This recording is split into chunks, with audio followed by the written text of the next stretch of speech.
Okay, so we're talking about home safes today, and I think uh, what is a home safe? So it's really a home safe can't be any size, right? Yeah. But traditionally, a home safe is something sub 30 inches wide, shallow to uh, be able to put in a closet. So you're not going to be 25 to 28 inches. You're going to be more in the 19 to 22-inch body depth, and then short, which I think is a mistake for most people, just because a home safe, whether it's 30 inches wide by 22 inches deep and 30 inches tall or 5 feet tall, is going to take up the same amount of footprint. So most people, when they come in looking for a small home safe, they're going to walk out with a, a taller, almost gun safe height safe, because every time they want to get into it, they don't have to get down on their hands and knees to open it. Yeah. Yeah. That was a pretty good Yeah. synopsis of Because the buying process. When somebody comes here to buy a home safe, most people look at something, especially if you're older, right? They'll look at something, go, I need something this big, right? And they just put up a 2x2. And then we have small home safes on our showroom floor, and we'll show them like, hey, get into this. And they realize that they have to get so low to the ground to get inside the safe that a lot of times it's just not feasible for them. Um, Yeah, I think you're absolutely right. Getting something that's a little bit taller typically is a good route to go, just because you can open it standing up. And like I said, it takes up the same footprint. yeah, it's so well, we've seen people, they'll buy a home safe and they'll spend money on a stand to Yeah, to prop it up to where it's easy to use. Or like a lot of safes, like Y cubes, people are they're not putting them low. That's another thing a home safe can be, is just a lighter safe, yeah, so you can put it on a shelf, near eye level, so it's easy to use. yeah, But yeah, don't, if you're thinking about buying a small home safe and you plan on building a structure or buying something to prop it up higher, just spend that money on a taller safe. You're going to be better off. yeah. Because a lot of the times those pedestals are pretty expensive, Yeah. and what you'll see is what right we talk about every day in the safe industry. You really don't pay that much for the size. You pay for that security and fire insulation. So by the time you get something that's 5 feet tall, it's really going to be probably similar price point than if you have to purchase that pedestal. Yeah. So it just doesn't make sense typically to use that pedestal. Yeah. Whether you're buying a safe that is 30 inches tall or 42 or 5 feet tall, all the labor to build it is basically the same. The labor, the cost to ship it is the same.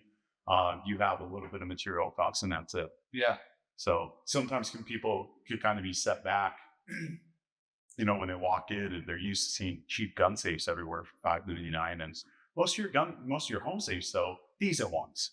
Um, like the Liberty, home series, both their 60-minute and 2-hour rated ones are going to be made in the USA, and they start at a higher price point than the average gun safe that you're going to see, they do. but they're overall a way better quality build than the average gun safe that you see in the market. Yeah, yeah. I think right now, uh, I know that you talked about this on the last podcast. We're seeing people that are looking at, higher end home safes, right? Because you see a lot of people taking stuff out of the bank, or they want to stop using their safety deposit boxes.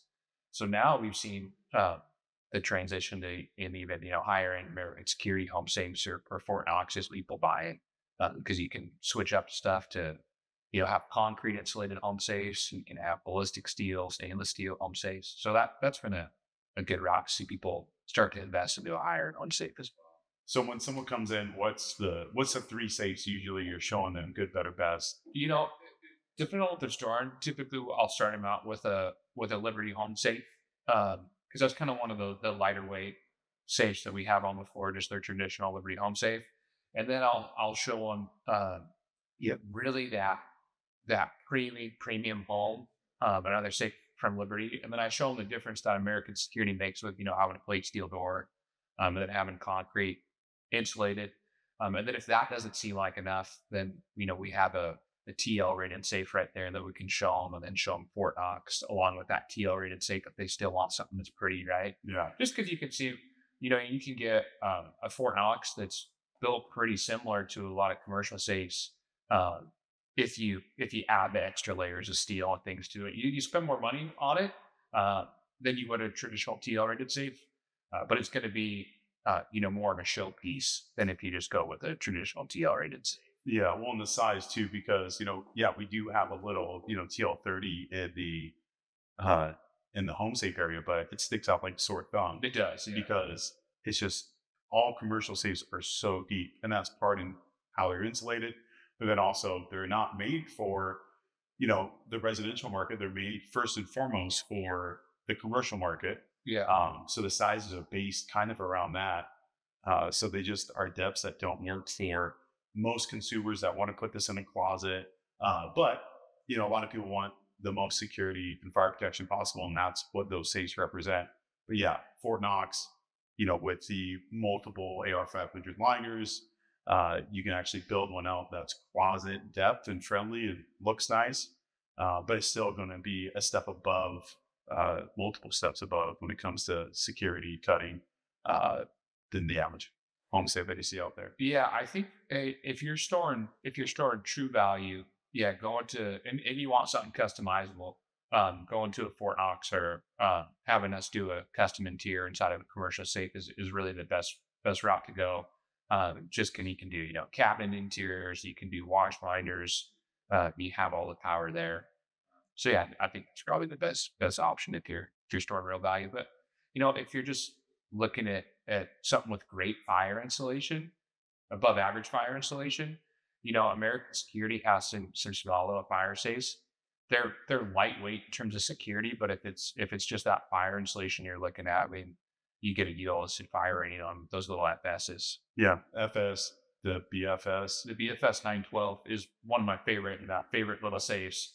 Yeah, you get something typically in the size that BFS 912 is. You don't normally have fire insulation and security. That's not typically what you see just because of how small it is, right? It takes up so much space in the body, but you get something that actually has a plate steel door and concrete, and a really smooth package. Yeah, we nicknamed those the microwave safes just because they're about the size of a microwave. Yeah. So gosh, they kind of be compared to what you see like with a MyCube. Yeah. I think they have a better quality lock because the lock they uses a UL template. They're double walled. They are a concrete based filling. Yeah. Yeah. They're a solid safe, and they're going to be a little bit more than something like MyCube, but you're getting something for that money. Yeah, it's not that far off either. Yeah.